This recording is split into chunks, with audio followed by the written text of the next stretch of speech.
Hello? All right.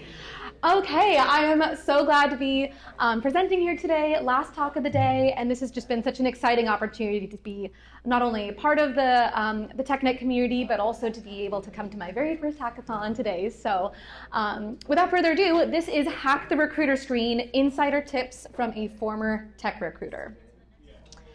So, a little bit of background about me. That's a photo of me that I took this morning. I was a technical recruiter from 2019 to 2023. During that time, I hired well over 100 folks in the technical world, all the way from entry-level software developers up to the technical director level. So I do have some experience with this. That said, take everything I say with a grain of salt. It's going to vary company to company, recruiter to recruiter, but hopefully some of these tips will really help you feel confident as you go into your job search and nail every recruiter screen. So, overview of what we're going to learn. We'll talk about the recruiter's mindset and what motivates us, what scares us, how to make it to the phone screen. As we know, this is no easy battle with modern ATS systems and different barriers at play. What is the phone screen acceptance criteria? I'm actually going to share my entire phone screen template that I would fill in every time I had a 30-minute phone screen with a candidate. And lastly, how to make the recruiter your ally and really get something out of every recruiter call, whether or not you make it to that final round. So the most important thing that I want to share that's non-obvious about the recruiting mindset is that we are in a constant push and pull between speed and quality. There's a lot of pressure from various parts of the business where we want to hire amazing folks at the speed of light, and we know that those things can be sometimes opposing forces. And so this is why we really appreciate those concise resumes that are loaded with information that we can look at a glance and get an idea of what your background is. Marketability is huge too. Again, this is once you pass the recruiter screen, it becomes my job to go from being the gatekeeper to being your advocate. So I am presenting you to hiring managers, to clients, and it's my job to tell someone why you're awesome. So I really, at that time, would appreciate it if you tell me a great story about why you're awesome. And then lastly is crisis aversion. One of the most nerve-wracking things about being a recruiter is that we are responsible for preventing any number of crises, including hiring you into a role where it turns out that you don't actually have the skills on your resume, hiring you in and you might butt heads with your team or with clients, getting you to the end of the interview process, presenting you with an offer that you ultimately don't accept. This might not be obvious, but we actually take on a lot of the blame for that. These are things we're supposed to be able to screen for and prevent during the process. And so a lot of the things that we focus on in our phone screens are actually focused on preventing these horrible crises. So how do we accomplish this in 15 to 30 minutes? Looking at my own phone screen, I found that this was broken down into 3 major categories. 1, do you have the skills for the job? Typically, this is actually going to be a notch lower than what we have on the job description, since oftentimes job descriptions read a little bit more like a wish list. Number 2, are you a reliable person? This can also extend into general likability, trustworthiness. You don't have to be charismatic or extroverted, but you do have to be reliable, willing to communicate with others, and open-minded. And 3, are we right for you? So the last thing that I want to do as a recruiter is, again, bring you all the way through this process, get really excited about hiring you, give you the best offer I can negotiate, and then you say, no. So that's really important to me, is to really understand, is the role that I'm recruiting for something that you could actually get excited about and have a long and fruitful career with my company? Okay, so what you just saw was the syntactic sugar on top of the phone screen. This is everything that I take notes under during my 30-minute conversation. And I know that this is too small. We're going to zoom in more on each of these. But I want you to observe that each of these broad categories falls relatively equally split between these skills, reliability, and fit categories, with black just being logistics. So as I'm asking you these open-ended questions like, tell me a little bit about yourself, or walk me through your resume, I'm actually rapidly oscillating between all of these categories, taking notes, and strategically steering the conversation so that as I'm taking my notes and I notice that some pieces are empty, I'm queuing up the next question in my mind that I plan to ask you so that I can get this entire thing filled out and still have it feel like a naturally flowing conversation. So we'll start with looking at skills and reliability. So I'm going to learn most of what I understand about your skills from asking about you to go through your career background, go through your experiences at your current job, and explain what you've accomplished and tie those to specific skills. And so typically I'm looking to recruit for a particular tech stack. I want to understand how well you've done with that particular set of technologies or related technologies. I'm also going to look at things like education and your certifications. That can be obviously helpful information. And with the role and level pieces, I'm usually hiring for a particular role on a particular team. And with level, at the companies I've worked for, we have specific levels. So you might have junior 1, 2, 3, engineer 1, 2, 3, lead 1, 2, 3. So by the time we get to a phone screen, I will have made a guess on what I think your level is. And by virtue of that, what I think your salary range would likely be based on our own internal bands and grades. So I'm going to be assessing your skills against that level. And then on the reliability front, I'm going to look at things like what was the reason that you left not only your current job, but each job you've had up to this point. So it's really important to have rehearsed answers that paint you in the best light as possible.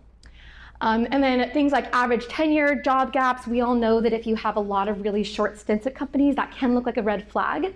One piece of advice I give a lot is if you are a freelancer, put that as one experience and put the client projects as kind of like subheadings, because then it looks like you've been doing one thing for a long time, as opposed to at first glance, I'm saying, I see you have 5 jobs this year. Why do you keep getting fired? So this is an important thing to distinguish on the resume.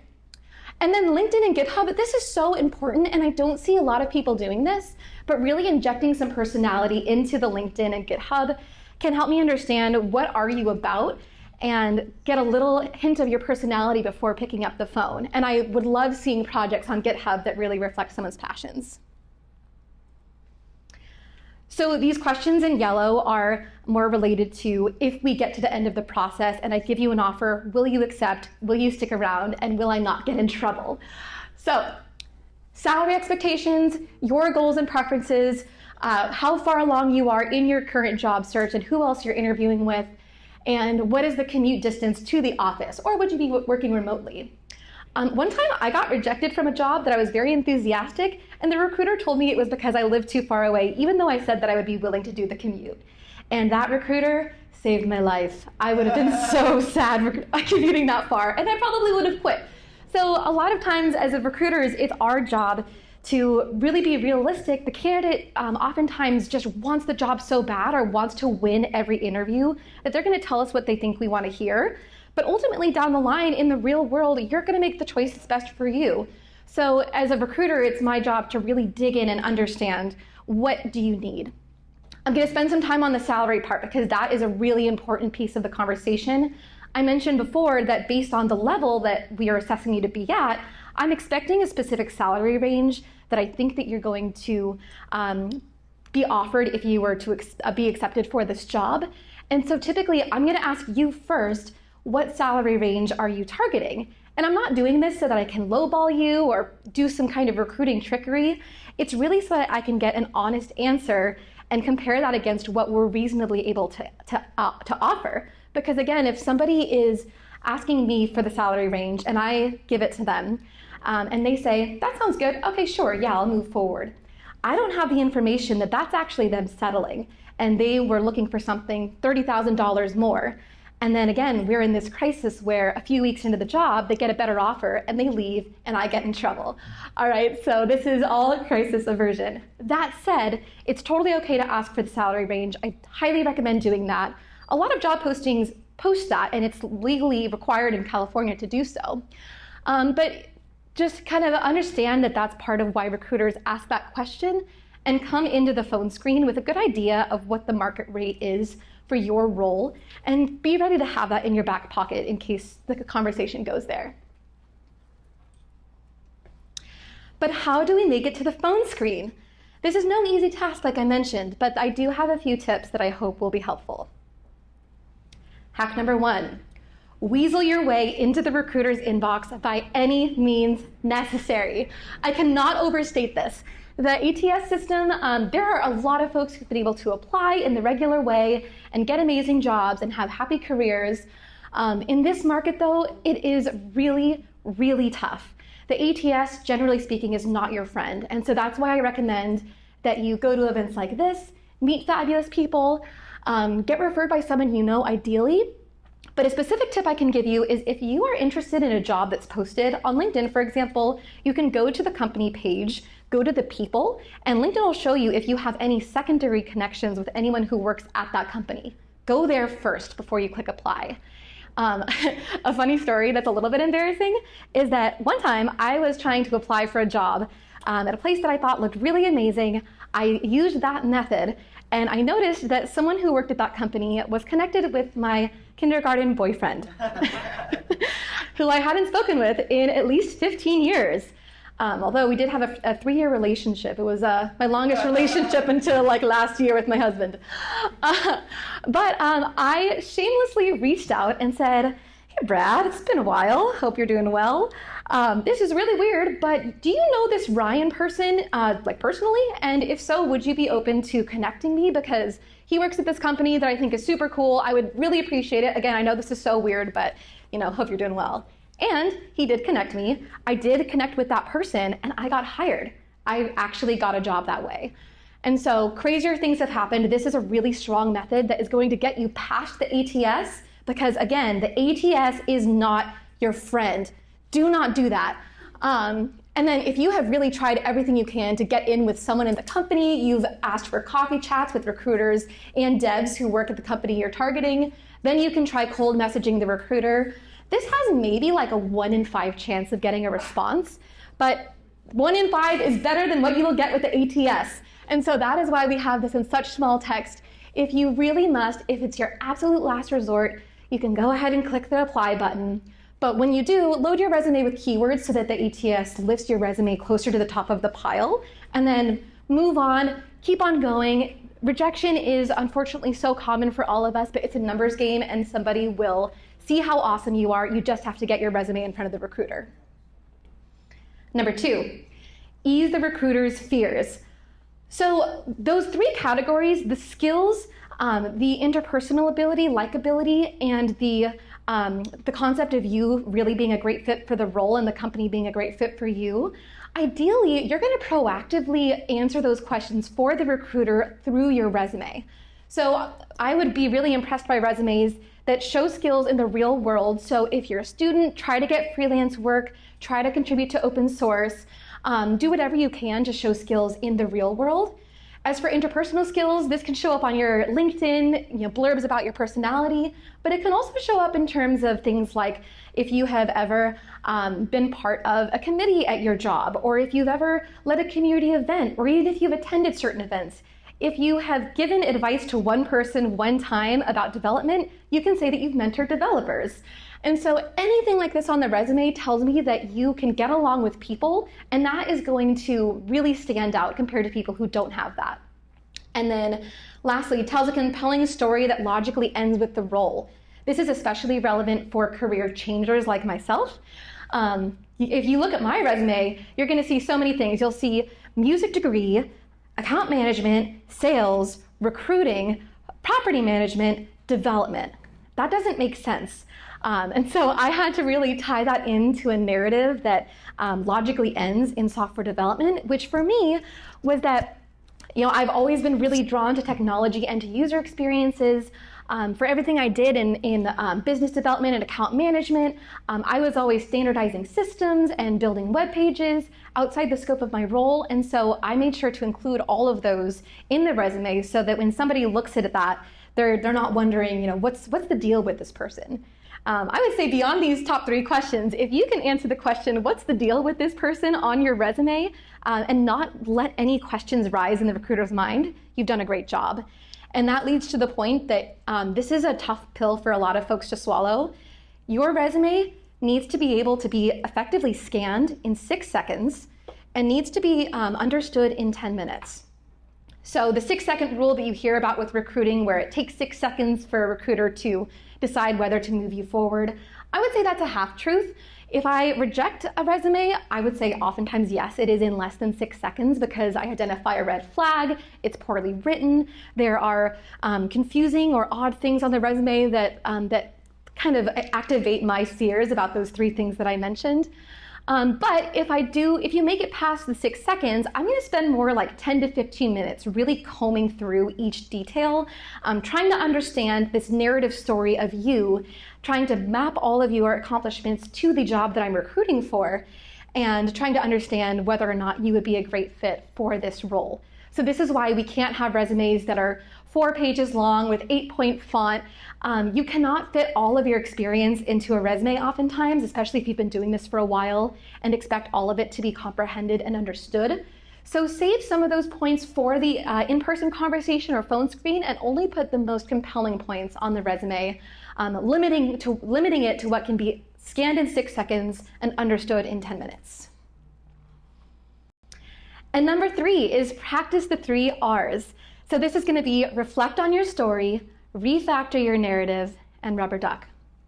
So kind of skipping ahead, the refactor your narrative part is you're going to want to, again, think through this story and make it make a narrative sense, like the example I described about myself. But before you can really effectively do that and be ready for a phone screen, you actually do have to take that time to understand your own truth. We spend a lot of time pretending and putting our best foot forward and finagling things to say the exact right way that we sometimes lose track of, like, why did we get into this? We all love software here. Why is that? What is that story for you? We all have a different story, and it's worth it to take the time to sit down and understand yours before you try to twist it up and get it to meet some recruiter or some job's desires. And then rubber ducking, I think a lot of folks here have really benefited from doing this common software engineering practice of getting a rubber duck or an inanimate object or your cat or dog and explaining a problem that you're working through. I think it's important to do this for any questions that we all know are common in recruiter screens. Even if you think you know the answer, get it in your vernacular and you will be able to open up so much more mental space to answer the harder questions. So obviously you're going to be asked about your background, you're going to be asked about what you're looking for, your aspirations. You should be able to explain your accomplishments at each role succinctly. I've had phone screens that didn't go that well because they would kind of talk for a really, really, really long time about one particular thing, and I had to rush the rest of my questions. So that's part of it too, is being able to describe your accomplishments succinctly and with the best detail possible in the shortest amount of time. I won't get into this because this is common advice. Go Google the STAR method if you are not familiar. This is a way to answer interview questions in a particular format that's situation, task, action, result. I'm trying to give you new information today, so go Google that, but practice your situational questions as well because you know that those are coming.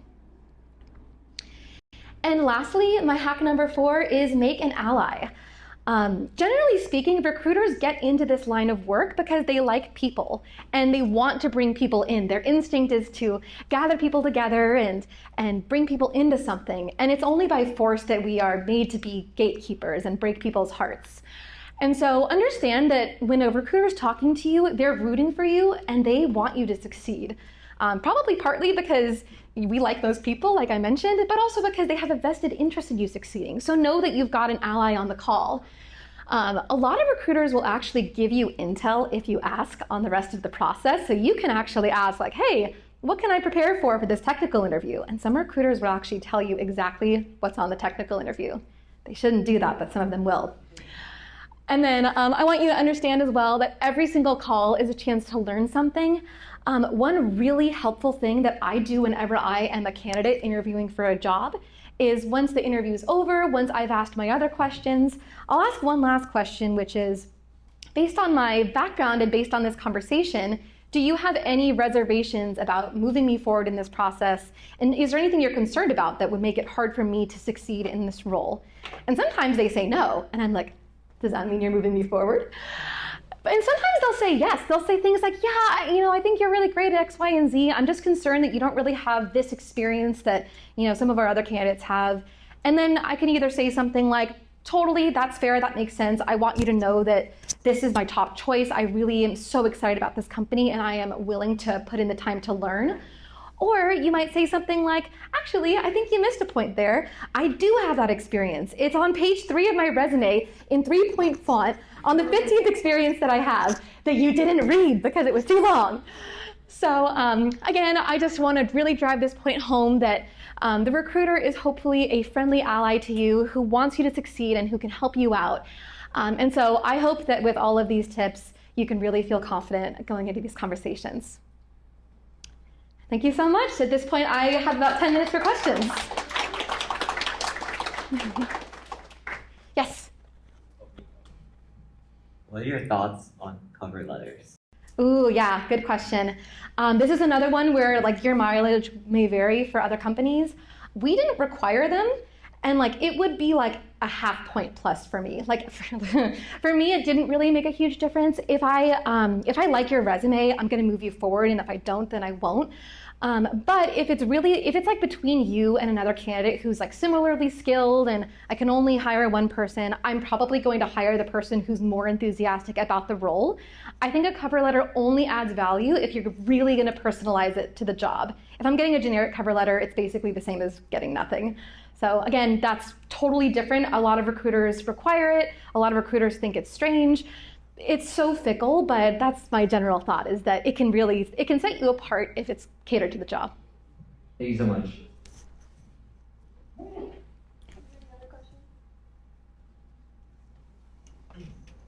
Hi, so the way that you kind of framed your interests and what you're looking for, is that different if you're a recruiter for a company versus an agency recruiter?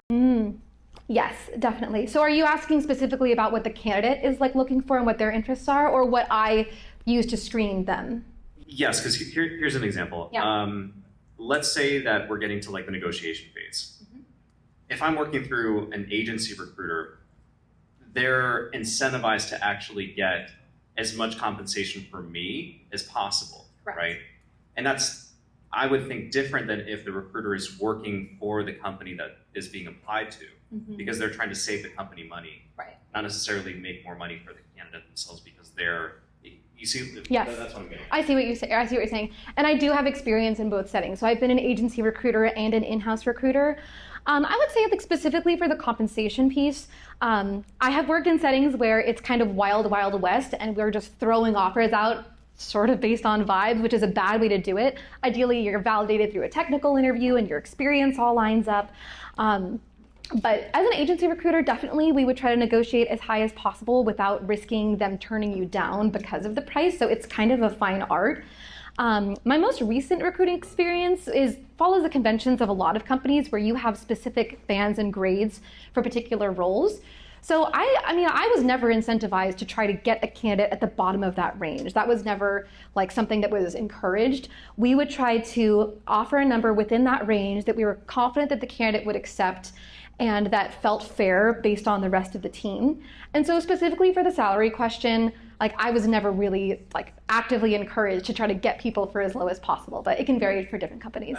I guess another way to ask a question too would be, is there ever a reason for a candidate not to basically never say the number first, right? Because in any negotiation, you know, when you give up that information, you're already kind of like showing your hand to some extent. Yeah. So is it ever in your best interest as a candidate to give a number first? That's a really good question. I would say, generally speaking, no. It's almost always better, like whoever says the number first loses is the classic thing that you hear in sales. I just don't think that it's as big of a disadvantage as some people make it out to be. Like in the context that I'm talking about, again, I'm not trying to lowball people, but I do need that information to get you in a range that makes sense. But I would say, like, try to get the salary range from the recruiter first. But if they say that they're not able to disclose that, or if they really insist on hearing what you think, then I think that you should tell them. I've had folks who just are completely tight-lipped about it and will not give a range, and that makes my job impossible because I don't know whether to move you forward because I don't actually know whether the range I'm able to offer is suitable for you. Again, if I say, this is the range, and you say, okay, great, I don't know, like, are you excited about that? Are you settling? So generally speaking, ask them once if they can give you a range, and if not, I do think that it's good to come in with a number and know what you want to ask for, and be happy about that. Ask for a number that would actually really make you happy, that would make you want to stick around. Does that help? Yeah. Cool. Thanks. Mm-hmm. Oh, there's one over there. Oh, and then one back there.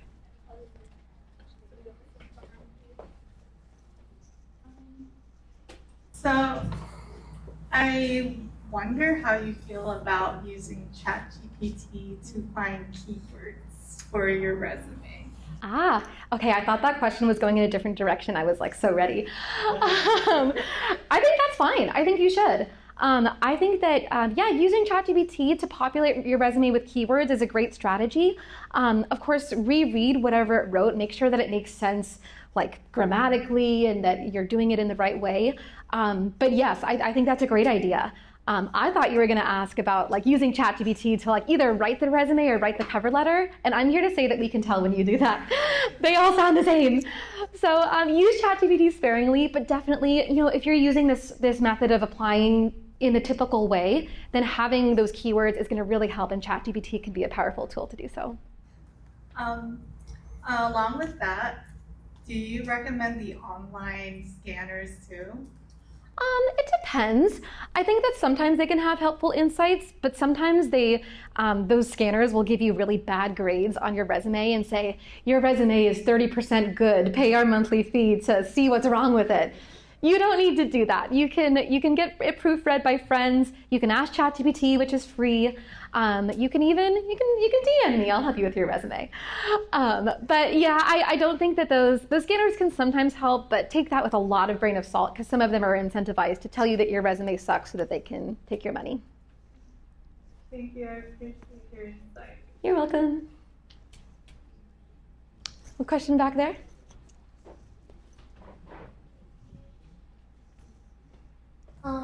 Regarding differentiating yourself amongst other candidates, and I know especially for students that are fresh out of college, they'll have like projects they've done like independently, but of course you're competing with the like top 10% at that point, and personality becomes a thing, but it just depends on the company on like, what they need.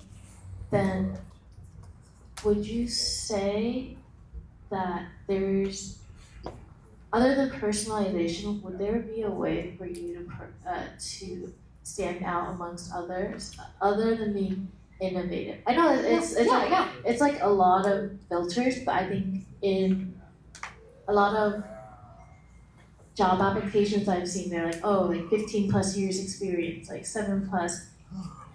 It's at that point I'm just like, oh, what are you looking for then? Like, are you looking for something to like add to the company? But then all these new grads who are just learning the new technology, like they've only been having experience for 2 years. Right. And that's like the conundrum that so many of us are faced with. It's that we are fresh out of college or fresh out of boot camp and are looking for work, but there are very few opportunities publicly posted that don't require some number of years of experience. And so, I mean, thing number one, and I will give you more practical advice too, but again, this is why referrals can be so impactful, is that you might not ever hear, or they might not ever post the junior level opportunity, but you might hear about it through someone that you connect with. But beyond that, I would say that doing freelance projects and contributing to open source is going to be your best friend. Because even if you're having trouble securing a full-time job, you can secure freelance clients now. And it's hard, it can be daunting to get your first freelance clients, but once you get one, you can get more. And then even if you're only able to land a few freelance clients in the course of several months, you can put that on your resume. You can say, I've been doing freelance for 6 months, and that is my job on LinkedIn, and that is what I'm publicizing. And so suddenly those jobs don't feel quite so out of reach. So that's what I would really recommend. I think you should still apply to jobs where you're not quite there yet in terms of the qualifications. There's a really interesting statistic about how, I want to say that, I'm not going to remember, it's been too long. But there's an interesting divide between men and women. Men are much more likely to apply for jobs where they don't meet all the qualifications compared to women. And I think that we should all be applying to jobs that we're not qualified for, because sometimes you're going to get them. So you can reach a little bit. If there's a job that says they need 1 or 2 years of experience, have a really strong resume and apply. But most importantly, do something that shows that you have real world experience. Freelance is going to be the easiest way to do that. Ask your cousin, ask your friend, ask your teacher, anyone who's willing to let you build them a single page website. That goes on your portfolio, and that is professional work. So hopefully that helps. Freelance work, networking, and applying to jobs that you're not quite qualified for. Other than that, Yeah. what would you say as a recruiter that makes you really want to root for a candidate? Because obviously, like, of course, everyone values different things due to the subjectiveness of it. Yeah. But from your experience and, like, I guess the generalization of your experience with other recruiters, what would you say was the most standout trait? Other than enthusiasm. I know enthusiasm is a big one, but like sometimes they, like some interviewees, they'll yap so much, and you're just like, dang, I got nothing out of that. I know. Yeah, well, I'm going to say that you really can't get around the enthusiasm part. You have to be enthusiastic. That's what's going to get me to root for you. I've had junior candidates reach out to me over the course of months who will not stop messaging me about how bad they want to work for my company. And I actually brought up this example in a personal conversation earlier, but I hired that person before even posting a job for that role as soon as a junior position came up because they were so excited about working for my company. So really can't get around that one. But other than enthusiasm, I would say just having a really inspiring story. Like, what was it that got you here and got you into engineering? If you could put that into your objective or your LinkedIn profile, that's great. But other than that, just having a lot of polish. Your portfolio should look great. It should look like you put effort in. Your resume should be well formatted. Your LinkedIn profile should have a smiling photo of you and lots of recommendations. So those would be my other recommendations. You're welcome. There was one more question in the far back. I want to hit that, and I think that's the last one we'll have time for.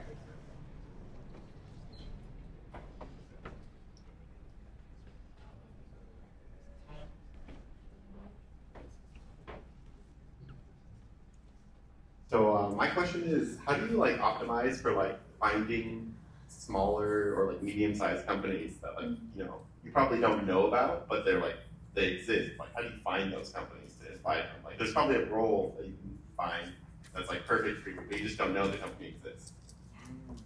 That's such a good question. Ooh, okay. This is a harder one because it's tough. Like, it's tough to find those companies.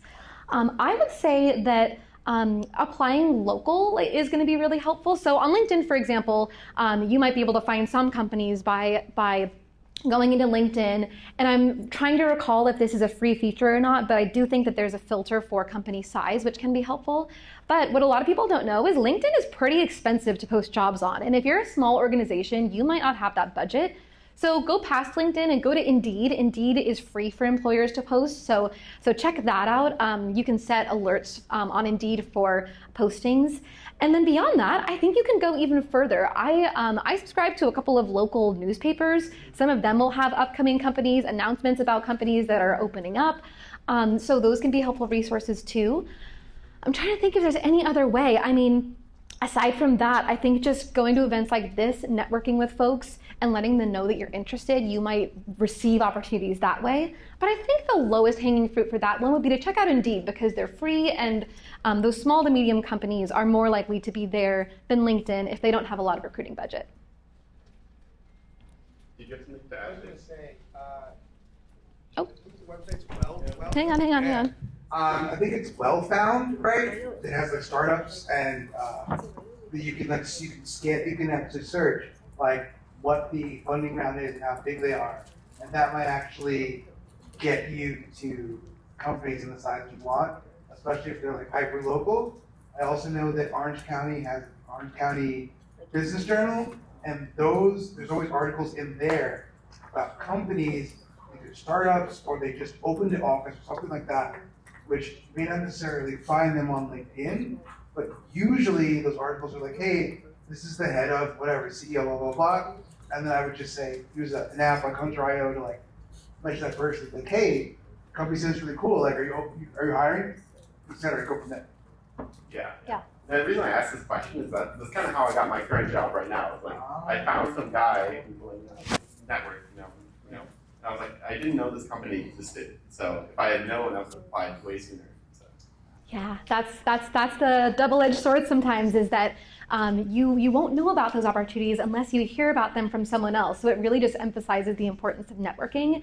And Hunter.io, yes, exactly as you mentioned, is such a great resource. For the part I mentioned in my talk about messaging the recruiter directly, if you can find the schema that the company uses for their email addresses, like j.taylor@something.com, you can usually find out the recruiter's email address or someone's email address that you're looking to connect with. And sometimes that can be a good way to get to them. It's a little sleuthy, and not everyone's going to appreciate that, but I really don't think there's anything wrong with it. I don't think a lot of people will be terribly off-put by that. So that's another great way to get in touch with folks if you really want to make those connections. And that's all the time we have. Thank you so much. Very exciting to be able to talk to you guys.